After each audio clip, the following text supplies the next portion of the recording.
This morning, I spent another 2 hours crying to a Shinedown song again.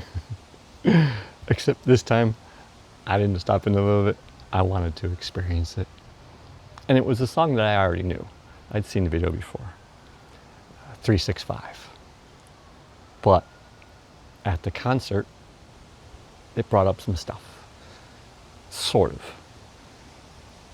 They have an absolutely beautiful way of bringing the crowd into that song.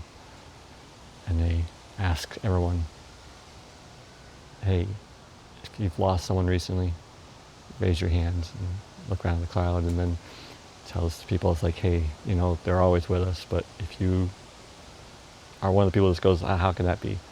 Like, trust me, just follow along and let me show you. And then he has the whole entire crowd close their eyes and brings them through a beautiful visualization, saying, picture them there. They got their hand on your shoulder and walking them through that is very touching.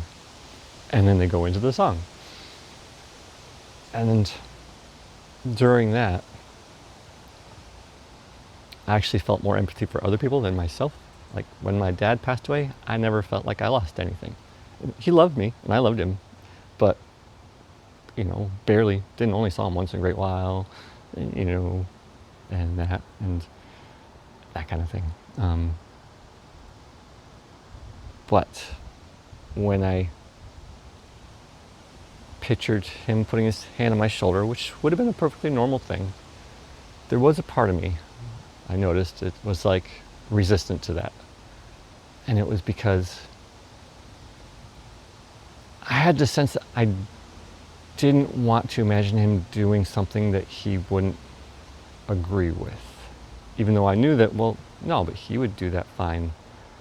But there was that. And it was a sense of, but would he really accept me? Even though I know he loves me. So there's no question there. But that was there. But I didn't let it bother me. I was just like, well, no, he would definitely put his hand on my shoulder. So I imagined that and did the visualization. Concert carried on. I actually had done there. The next day, of all the songs from the concert, that was the one that was going through my head. I was enjoying it. It was just going through my head all day while I was doing other things. And then Monday, it's now Tuesday. I actually made a video about this yesterday, and I kept trying, and the planes were going overhead about every 30 to 60 seconds. It was loud, and it was really messing with my concentration. So I'm trying to do another video now, but this was meant to be recorded yesterday. I have one, but I'm going to see if this... Details, I'm getting into details.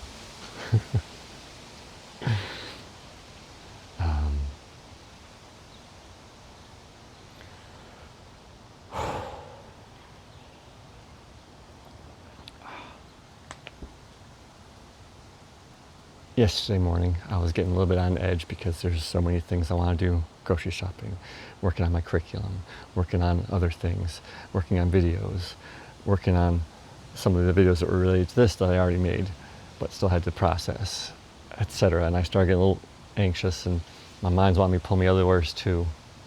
And I still had this song in my head. So I tried to settle myself down, going, a lot of threads I'm trying to pull. But I had the song.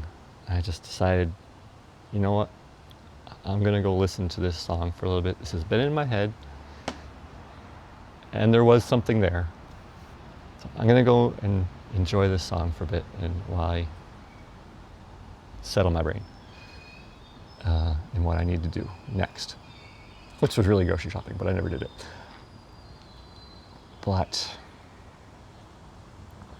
as I listened to the song, I felt empathy for the cartoon characters in the song, which is really empathy for people who have experienced something like that. I mean, I have 6 older sisters, so that particular connection I felt strongest in. I actually did feel a sensation in my gut, like a gut punch type feel for a moment. But I noticed I actually, before the end of the song, by the time I was halfway through, I had a tear coming down my eye. From my eye. And I was like, okay, well, I'm crying. There's some empathy there, but I think it's about what's inside of me. So I decided, I'm going to listen again. I'm gonna let this play out. I want to feel whatever it is I'm feeling. Let this happen. And I ended up playing the song on loop. Literally, as soon as it ended, I would go and play again for 2 hours straight. And I was crying the entire time. And during that, I had that sense again. I brought back the visualization, and I tried to visualize my dad and his putting his hand on my shoulder. And again, I was just like, oh, but should I be forcing him to do something that I'm not entirely sure he would agree with? Even though I knew, I know he loves me, and never had a question of that. I never had a question of that with my mom. Also thinking about my mom through these things too, because she's got Alzheimer's, so she's slow goodbye. But and my stepmom as well, because she passed away from cancer in 2018. My dad passed away 13 years ago. So none of this is recent. But I was just letting it play through and just trying to imagine these things and paying attention to the things that I was feeling, the things that I would think, and the resistance, and feel like, well, what's behind this? And really what it comes down to is there is a part of me that feels like, I'm not so sure he would have really, truly, fully accepted me, even though he loved me without a doubt. And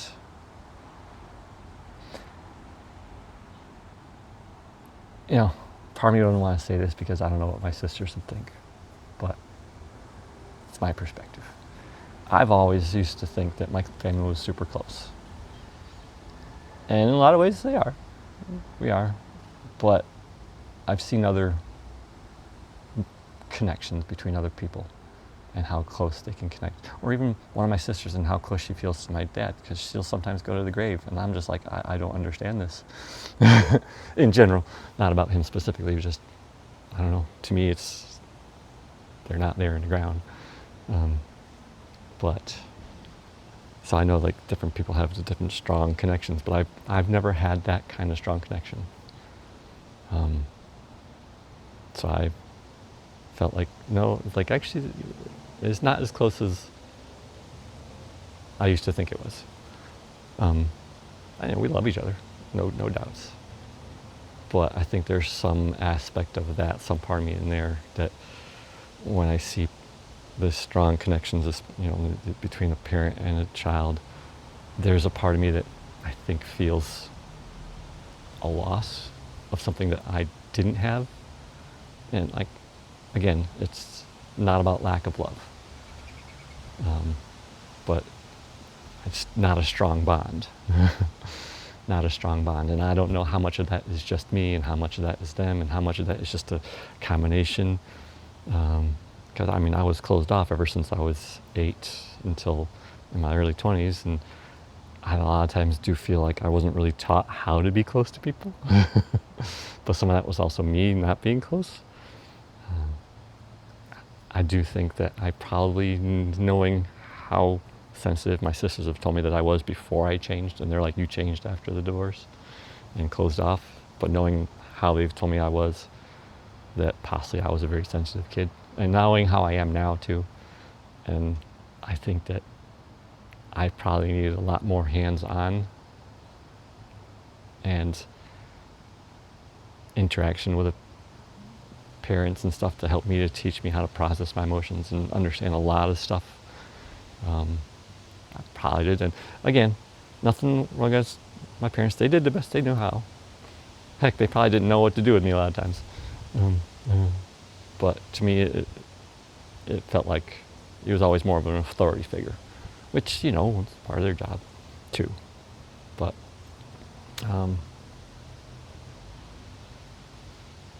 yeah.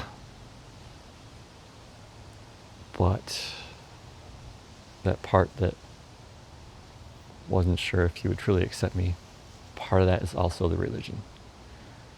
Because I don't believe in that religion. I know for a fact that it's fake.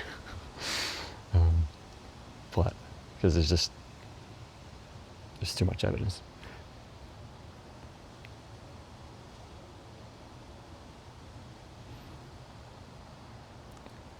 And I also know how religion has played into its role into some of my own problems. And it's also a combination of how my own brain processes too. It's not just that. And again, the people in it are just trying to do the best they know how. It's the system. But I do know that there's been from conversations that we've had, and he's never, never shunned any of the kids who didn't follow it. So I know he still loves us and everything, and my mom too. But I know that my mom has said stuff like, "Oh, I know deep down you still believe," and I know from conversations they'd be like, "Oh well, if people are having any kind of intimate relationships outside of marriage, then that's the sins. They believe it's the sin second to murder." I mean, literally. And they're like, it doesn't even have to be full blown stuff. It's like you can be any kind of light stuff, and so I know that it's like there's stuff there that, hey, well, there's things about me, even though it's been quite a long time since I've done anything, but that they wouldn't accept as being right. And so I think there's a part of me that when I tried to do the visualization, it was just like, well, I don't want to force a behavior on him that wouldn't be true to him, even though I know I did talk to myself that he would put his arm on me.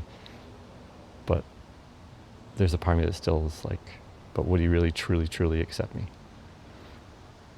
And in fact, yesterday when I was listening through the song, at one point I even imagined, I was trying to imagine going back to time machine and pulling him back forward, because there's been a lot of times since he has passed away that I would have liked to have had him be alive and seen the things that I've managed to do for myself, like buying my home. I didn't manage that until I was almost 50. And where I went, how will I do with my career, even though I held myself back a lot of ways, and other things. I would have liked to have had him be here to see parts of that in my life. But, he was already gone by then. And like I said, I never really felt a loss when he left, because it's just like, it's not going to change anything. I almost never see him anyway. And I didn't feel like I was losing how I'm getting to know him. But at this point, I would like to. I wish he was here so I could have these conversations with him. And I think that was that was part of what was bringing, I was experiencing yesterday when I was listening to the song. And just to talk with him and see how he feels. I mean, I know how he feels, but when I was listening to the song, there was one moment when I pictured bringing him forward in time, so I could, if he was here. And I did have the thought. I didn't try to have the thought.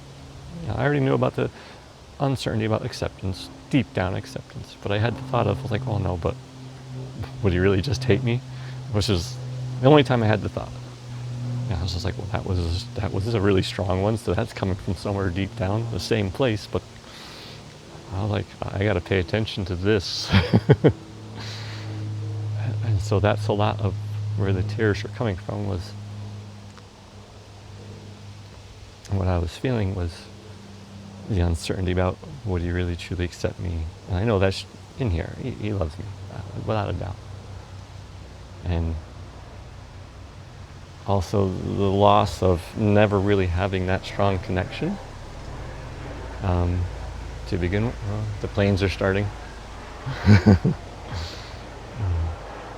But never having that strong connection. And so I kind of, part of me has always felt like I've had there's just something there that's not as strong. And maybe it's all me, or maybe not all me, but I'm thinking a good deal of it is me because of how I just was closed off for so long. But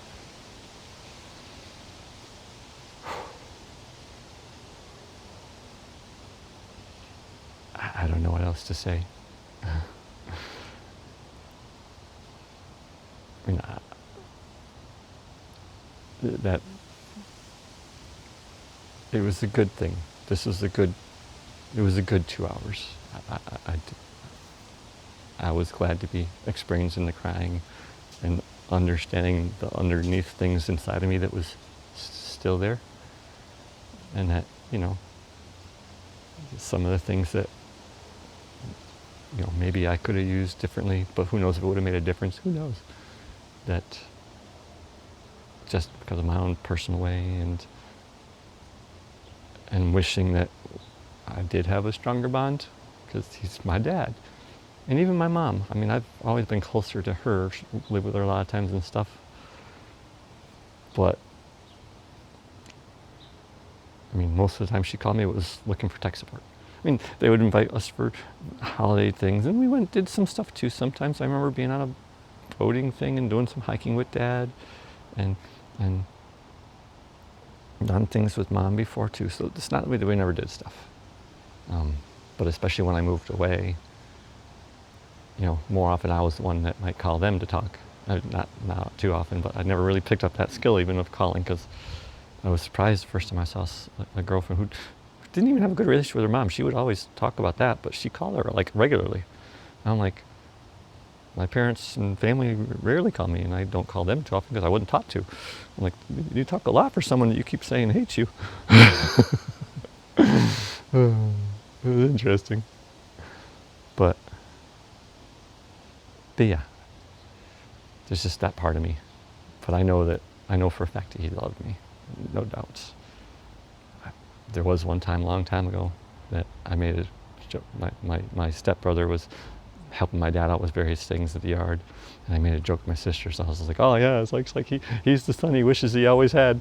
And my sisters and I laughed because it was a joke.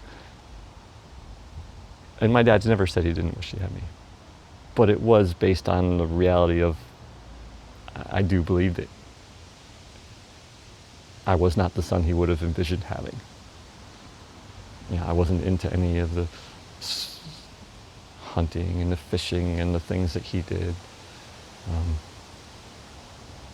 It didn't reduce his love for me, but I know there's that. That's just. I think I'm rambling at this point. I don't know. I wanted to share what I was getting. One of the main points was that I got a lot of stuff out of that Shinedown concert. I heard you shared the previous videos about how I was processing some things and realized that sometimes just the physical posture is the expression of the emotion, facing my fears. And even 2 days later, and still now, I mean, I still feel this when I see the video. It's bringing up these things in me. I already seen the song before, and I felt empathy for the characters, but experiencing that in the concert and realizing when I did that visualization of there was something there, and then just having the song, not even realizing that was what my mind probably knew I needed that song in my head. Having it play for 2 days, and then having that experience yesterday, and still having that experience. So I am very grateful for that concert, because I did not expect that it was going to be helping me beyond the concert. I didn't expect it was going to be helping me. It was just, hey, this is nice. And I wanted to see that one song particularly, but it's a very good experience. And the only reason I found out about it, the only reason, is because of another community that I'm in, the Self Alchemy Lab. And at that point it was 11 days, we were doing a media detox where the whole point was not necessarily to not use it necessarily, but it was, hey, be mindful. If you ever want to try to use something, or if you find yourself automatically, pause and be mindful, going, why am I doing this? Is this something that I really want to do? If you talk with your intuition and says yes, then you'll allow yourself. But it's about being mindful.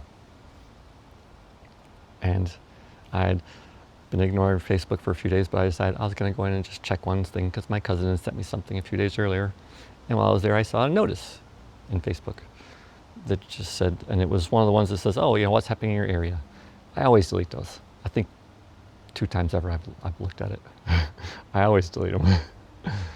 And I was about to delete it. I was like, oh, because that was just what I always do. Plus we're on the detox. But then just before I hit delete, I was like, well, wait a minute. If I automatically delete this, that's not honoring the detox.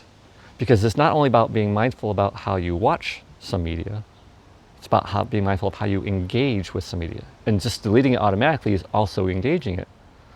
I'm like, well, no, I should be mindful of this.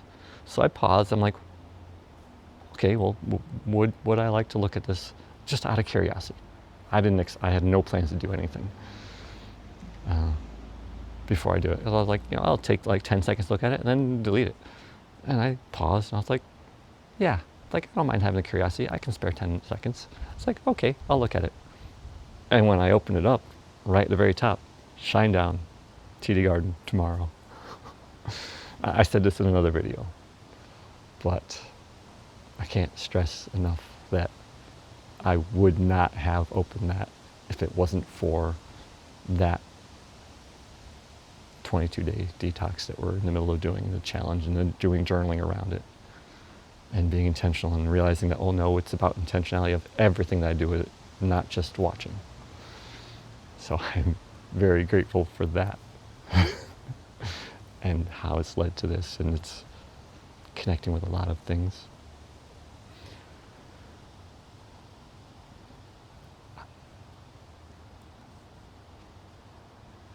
I know that there was one time that the year before he died, I think, maybe a year and a half, he was in a recovery facility just after he had the flu. And my girlfriend and I, at the time, we went down and visited him, and just before when we were leaving, I was saying goodbye, and he told me that, he was proud of me. He's like he said, I didn't think you were ever going to make anything of yourself, but I'm proud of you. And I laughed. I knew what he meant, because I used to work in retail when I was in my 20s and pushing myself, and it was only when I was later in my 20s that I pushed myself to go to university. But I did it myself. My family couldn't afford it. But it was interesting, because afterward, my girlfriend, she's like, when we left, she's like, that was a bit of a backhanded compliment. I'm like, oh no, I know he didn't mean anything by it. But I don't know, years later I'd have thought about it going, it does mean that he didn't think that I would make anything of myself when I was just trying to do the best I could getting by. And thinking about what she had said, going, well, I know the intent wasn't that, but the meaning behind it, once you think about it, kind of hurt, but I also knew that the intent wasn't there, so it didn't really hurt, and it was kind of funny. But I think that plays a little bit role into that part of me that maybe isn't sure if he would accept me, just little things. And he never told me before that, he didn't think I would make anything of myself. He'd never say anything. That was the first time he'd said that. It's also the first time he ever told me he was, no, he's told me he was proud of me before. Like when I was a teenager and someone gave me a compliment, and normally I would push compliments away, and I just said thank you because I was just like, and he told me he was proud of me. I'm like, what for? He's like, well, you didn't push it away like you normally would. I'm like, well, they're just someone from church. They don't know how much these make me uncomfortable. It's like, it was just the easiest approach. But he's probably I don't know. He's probably told me he's probably for other times. I would guess. Those are the only 2 times I can remember. But I do wish that I could go back in a time machine and bring him forward and show him what I've done and all the work that I've been doing for the past several years, and have some deep conversations with him and talk with him. I don't know. I think he would appreciate it too. Like I said, I have no doubts that he loved me. But acceptance, full-blown acceptance, isn't the same thing as love.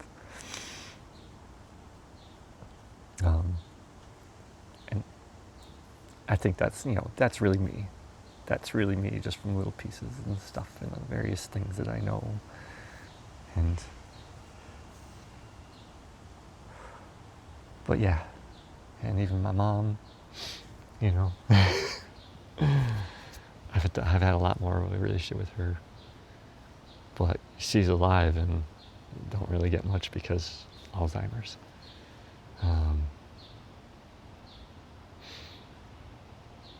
She was never the biggest conversationalist either. But yeah, but I'm very grateful for that I'm very grateful for that concert. I'm very grateful for that concert, and I think that's good. I think that's good. I'm processing things, and it's all good. This is a very good thing to be able to process this. And I love my dad, and I know he loved me, and I know my stepmom loved me.